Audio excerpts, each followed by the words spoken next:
অতিবৃষ্টিতে আকস্মিক বন্যায় পাকিস্তানের উত্তর পশ্চিমাঞ্চলের প্রদেশ খাইবার পাখতুনখোয়া যেন মৃত্যুপুরী। চলতি বর্ষা মৌসুমের সবচেয়ে ভয়াবহ দিন দেখছে প্রদেশটির কয়েক জেলার মানুষ।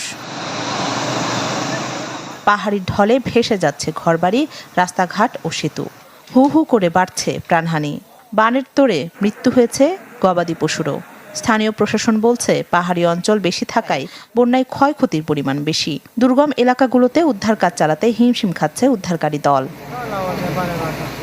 গত বৃহস্পতিবার থেকে চলা আকস্মিক বন্যা ও ভূমিধসে ৩ শতাধিক মৃত্যু হয়েছে খাইবার পাখতুনখোয়ার সোয়াত, বুনের সাংলা, বাজাউর সহ বেশ কয়েকটি জেলায়। প্রাদেশিক দুর্যোগ ব্যবস্থাপনা কর্তৃপক্ষের তথ্য মতে বন্যায় ভেঙে গেছে অন্তত ৩৮টি ঘরবাড়ি, বিলীন হয়ে গেছে ৩টি স্কুল। বুনের জেলায় ঘোষণা করা হয়েছে জরুরি অবস্থা। নিরাপদ আশ্রয়ে সরিয়ে নেওয়া হয়েছে ২,০০০-এর বেশি মানুষকে। টানা কয়েকদিনের বৃষ্টিতে আশঙ্কাজনক হারে বেড়েছে ইন্দুস, কুনহার ও সিরেন নদীর পানি। প্রাণহানির শঙ্কায় সিরেন ভ্যালিতে পর্যটক ভ্রমণে দেয়া হয়েছে নিষেধাজ্ঞা।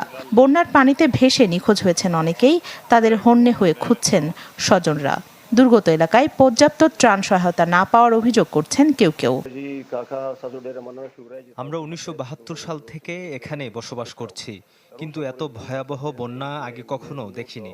বানের তোড়ে ভেসে আমাদের পরিবারের একজন নিখোঁজ আছে, কিন্তু আমাদের সাহায্যের জন্য কোনো রাজনীতিক কিংবা সরকারি কর্মকর্তা এগিয়ে আসেনি। এদিকে শুক্রবার দুর্গত এলাকায় উদ্ধার কাজ চালানোর সময় হেলিকপ্টার বিধ্বস্ত হয়ে নিহত হয়েছেন ৫ ক্রু। তাদের স্মরণে শনিবার একদিনের শোক পালন করেছেন খাইবার পাখতুনখোয়ার মানুষ।